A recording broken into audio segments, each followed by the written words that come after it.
নমস্কার, সবাই কেমন আছেন? আরও একটি নতুন দিনে নতুন কিছু গল্প। আজকে একটু পোলাও আর একটু ধনিয়া চিকেন বানাবো। প্রথমে একটু ঘি দিয়ে কাজুগুলো ভেজে তুলে রেখেছি। তারপরে আরও একটু ঘি নিয়ে তাতে পেঁয়াজের সাথে 2-4 কোয়া রসুন, আদাকে ঝিরিঝিরি করে কেটে নিয়ে ঘি অল্প ভেজে নেব।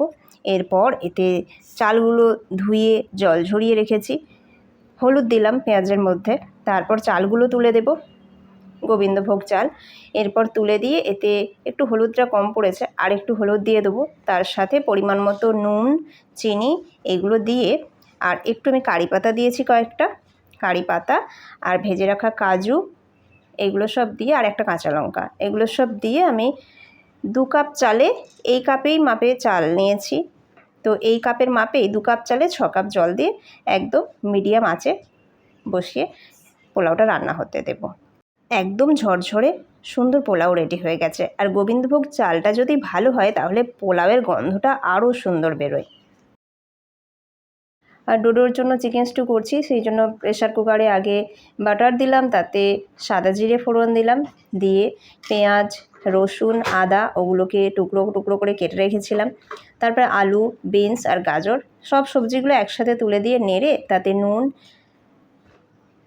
তার সাথে একটুখানি হলুদ, গোলমরিচের গুঁড়ো, অল্প একটু জিরে গুঁড়ো, ধনে গুঁড়ো সব রকম দিয়ে চিকেনগুলো দিয়ে 6টার মতো সিটি মেরে নিয়েছি। তারপর ডোডোকে স্টুটা বানিয়ে ওকে আগে খেতে দিয়ে দিলাম। এবার আমি চিকেন কষাটা বানাচ্ছি। ধনিয়া চিকেন বানাবো, সেই জন্য অনেকটা ধনেপাতা লাগবে। অল্প একটু ধনেপাতা সরিয়ে রেখেছি, লাস্টে দেবো যাতে ফ্লেভারটা ভালো আসে। প্রথমে আলুগুলো ভেজে তুলে নিই। ধনিয়া চিকেনে আলু না দিলেই ভালো হয়, কিন্তু আমাদের আবার চিকেনের আলু খেতে খুব ভালো লাগে, তাই জন্য আলু দিয়েছি।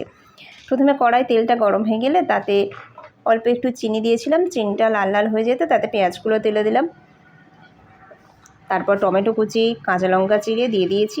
আর এই যে মশলাটা রেডি করে রেখেছিলাম, এতে আছে আদা, রসুন, ধনে, জিরে, তারপরে ধনে পাতা সব কিছু একসাথে পেস্ট করে রেখেছিলাম। 2-4টে চিনেবাদাম দিয়েছিলাম, সেই পেস্টটাও তুলে দিলাম। তার সাথে চিকেনটা কষানোর সময়ই আলুগুলোও দিয়ে দিলাম। এইভাবে ঢাকা দিয়ে দিয়ে চিকেনটা কষিয়ে নিতে হবে। একদম জল ছেড়ে আসলে নামানোর আগে অল্প একটু জল দিয়ে 10 মিনিট ফুটিয়ে নিয়েছিলাম, যাতে চিকেনগুলো ভালোভাবে সেদ্ধ হয়ে যায়।